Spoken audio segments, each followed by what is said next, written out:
Good morning, guys. I just finished up around 20 minutes of meditation and visualization. I want to really take my time with it today. It is 6:44 a.m. and I'm about to go ahead and do my journaling, and then I'm going to get straight into my work.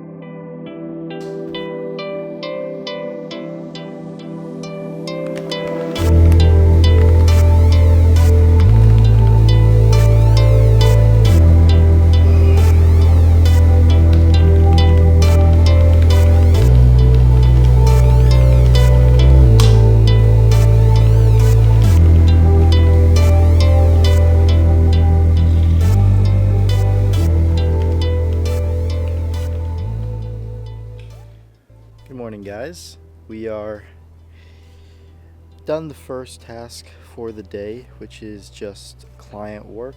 And as you guys know, I have my client meetings all of today.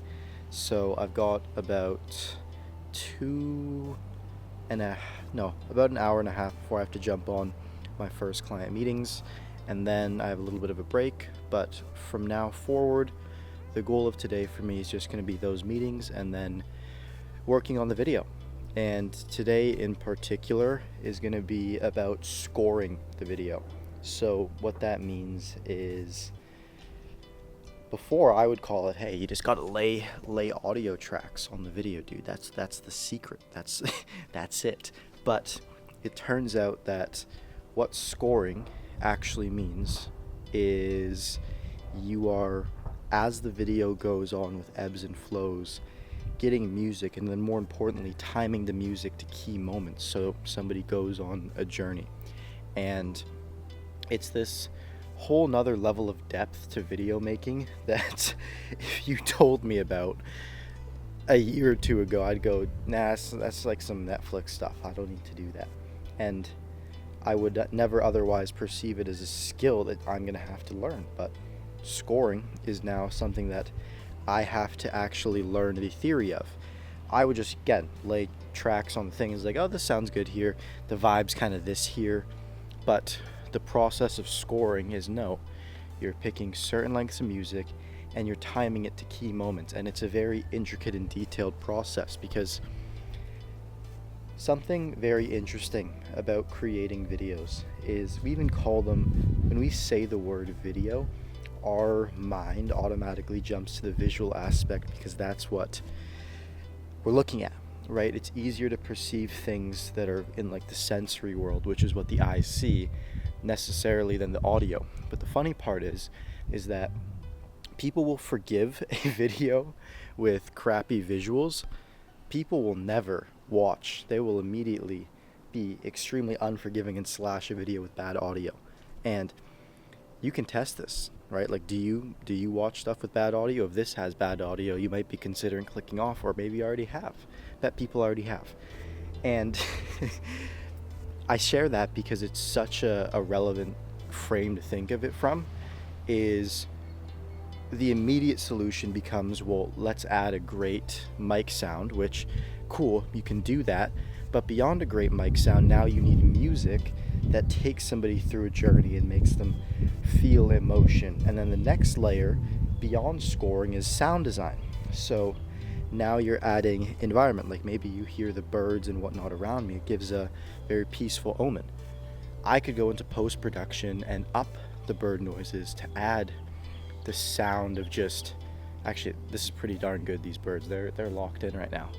But I could make this even better. I could add a kind of ambient feel to this music, and it would have so much more embodiment as to what I'm talking about. Or I could make it super serious music and make you start thinking everything's going however.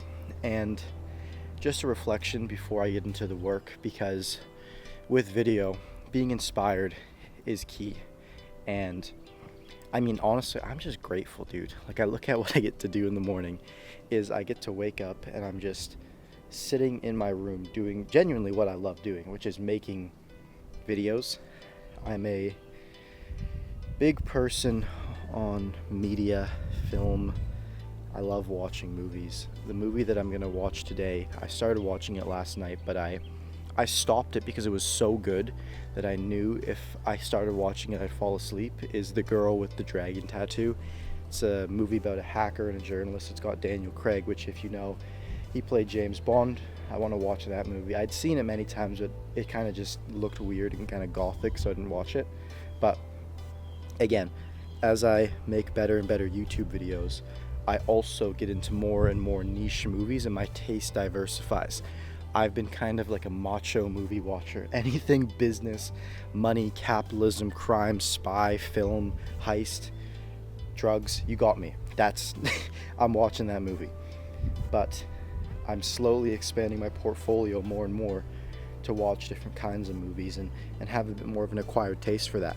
And it makes your video making capability so much better too, because movies and whatnot focus on A-roll. So what I mean by that is, and by the way, we're walking around the pool, which got destroyed by a storm, so it has to get cleaned again.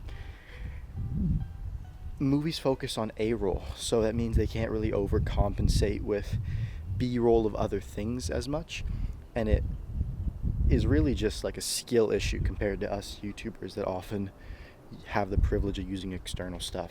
So that's kind of the round out. Again, very grateful, and when I have great work days,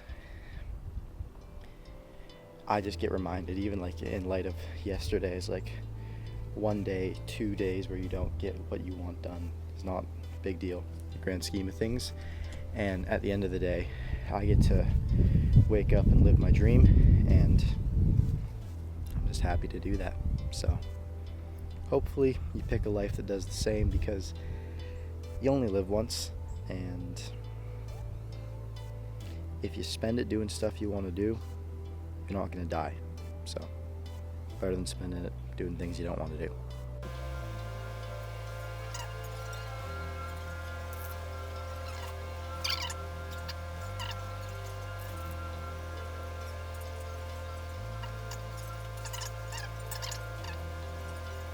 Alright boys, so I'm just getting on to my client meetings in 2 minutes here, and this is what the process for, I guess, my friend who is a artist informed me that it is not called scoring, it is called spotting. Scoring is when the song is composed for the sake of the video, which I'm not doing. Luckily, that's a good thing for everybody. But what I'm doing is spotting the right audio to actually be used. So the initial thing that I'm doing is I have a bunch of files of just music that I have used for videos that I liked. So yeah, now I am just going through those for 1 more minute. Then I have my first client meeting, and then I will jump on after that and continue this process. Calls as internal stuff is always pretty chill. But like external, I fucking hate. I mean, you know me, I fucking detest external calls. Like, fuck this shit. Not even my business model. Nothing much there to really worry about. I think the editor you had did a great job. It was just like, yeah, you said, oh, this, no worries, don't worry about this. And you should, in fact, worry about that. So I just went through and touched that up. Yeah, now all I want to talk about is, given your schedule in Bali, what do your days look like? How much time do you have for YouTube? And based off that, I can kind of create a plan. All right, guys, I just finished my first 2 calls, and I now have 1, 2, 3 hours to work on spotting for my video. I have like 2 kind of calls that aren't like really scheduled. I just have to check in on that I will kind of do.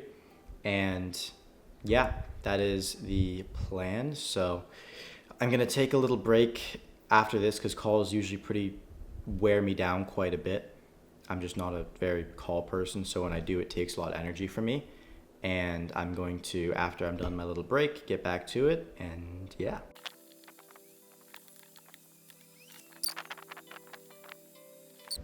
Yeah, I mean, that is, it's the game. Like, it's funny. I live such a different life nowadays that I don't run like the typical agency model. Like this is my only meeting day for the week, and I've been working on color grading footage and adding music to this massive video I've been making. So it's a very different life, but both are equally, they've got their pros and cons, let's say. All right, boys, I just finished my last meeting. It's 2:30, and I'm going to be eating some fish and chips. And then after that, potentially going for a run. Something I noticed is that probably a big reason I've been feeling a little bit off the last few days or so was just, I think I might have to jump on another call, but I'm gonna be eating my food, and after that, I'll update you guys. Sorry. Okay, now I'm done my meetings, and boy, I'm starting to feel the tiredness set in, so yeah, I'm gonna eat this food here, and then I'll just enjoy this. Honestly, I don't want to think about what's next. Let me just enjoy my food. Toretto says.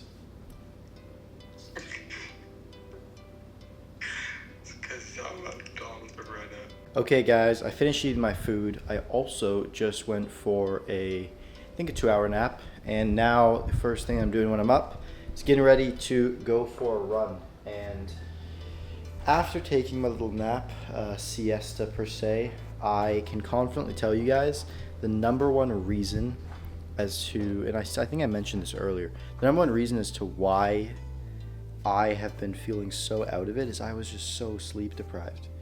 And this always happens to me. I get sleep deprived, and by the second or third week of it, I just get into a lulled state. Okay, I am now aware of it. Now, I think the trade-off of getting into a sleep-deprived state is worth the amount of work you get done while still going down before you hit rock bottom. But I have to do a better job being aware of it, and now that my sleep is kind of recovered, I'm feeling like ultra instinct level clarity compared to how I felt the past few days or so. So I'm going to go for this run, and then after that, I'm going to sit down, give you guys kind of the roundup, maybe do some work on the sound grading. Feeling really good, just around the 2-ish K mark. Gonna go around 3K, maybe walk back, maybe run back, but yeah, feeling really good, just chilling. Super nice day. Okay guys, so I finished the run and I'm about to get in the pool, and then I'm going to go in the shower over there, and then I'm going to edit this footage, and then I'm going to go to bed. Really good day. Yeah, definitely made it back. A great Monday. Great way to start the week. It's going how my Mondays should go, which is get work done in the morning, client meetings, and then relax and get ready for the next day. And did all of that, especially really strong on the client meeting front. All my clients are doing super well for the few that I do actually take on, and I'm happy about that. So yeah, really good day overall. And like I was saying earlier, it's just all about sleep and then also exercise. Usually when you feel foundationally off, the cause of it might not be the fundamentals, but you stop doing the fundamentals and the solution's always the fundamentals. So we are so back, and yeah, I guess that's gonna be the title of this one. I'm going to be called in the bathroom. So this is the FaceTime group that I call whenever you guys see me on the phone, by the way, just for context.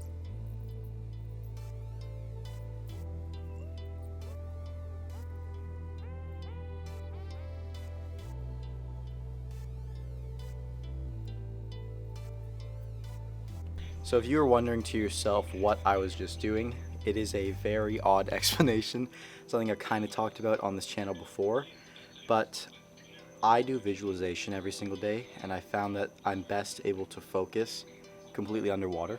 I just get such a clear image when you kind of deprive your even ears and then also eyes of just sensory inputs, and it also feels pretty solid just underwater. And I also read that Nikola Tesla used to swim every single day. I knew that he was a big proponent of visualization, and I knew that he was also one of the greatest researchers, arguably the best researcher of energy in modern history. So given all of that, I conjured up a little theory that because water is so conductive, if our thoughts do actually emit energy, they'd be the best place to think, either there or the ocean. So it's weird. I have no proof for it. It feels good, and it's one of those things that I just do.